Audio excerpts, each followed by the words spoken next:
Hello and welcome to Meadow Bakery. In this video, I'm going to show you how to maintain a sourdough starter. I'm just about to get started on my sourdough loaf, but I decided to make a video to show you how to maintain a starter. My sourdough starter stays in the fridge. I keep it in the fridge when I'm not using it, and I don't feed it regularly, and there's no discarding.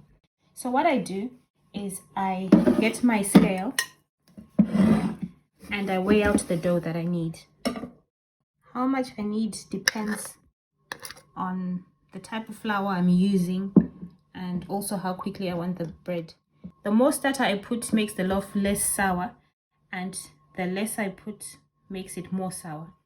So after getting my sourdough starter and putting it in there, I get my jar, and it depends. If it needs feeding, I might feed it and then put it back in the fridge.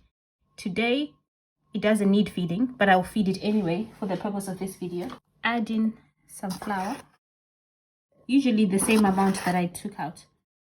So if I took out 60 grams of starter, I usually like to add about 60 grams flour and water. So I put about 30 grams of flour and 30 milliliters of water, roughly.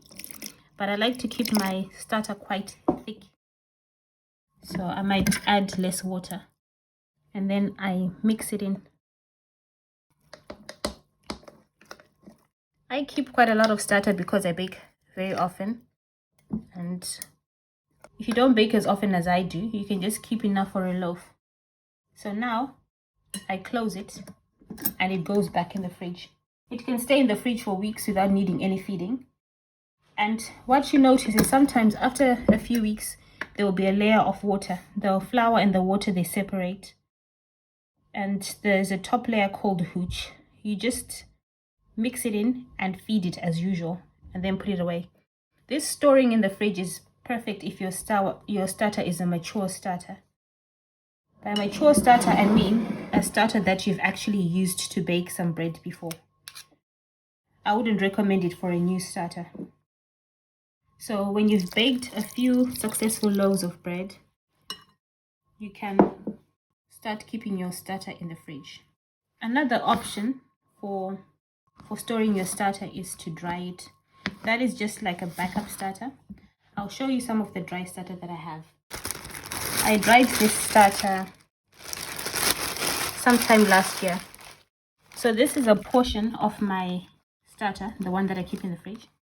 So from this starter, I got some out, put it on some baking paper, and then spread it quite thinly, and then left it to dry.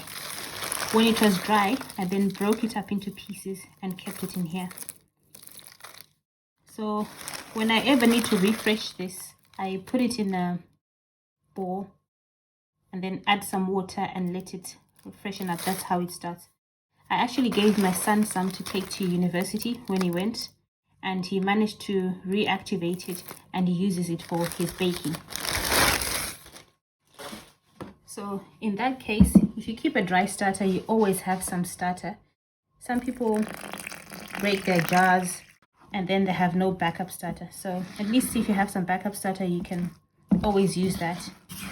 Dried starter is so much lighter, and it makes it a lot easier to send to friends or to sell it. Some people sell their starters, so keeping dry and putting it in a little envelope and sending it off is so much easier than trying to send liquid starters. Thanks for watching, and see you again soon. For more videos like this, visit my website www.meadowbakery.com. Please like and subscribe to my channel.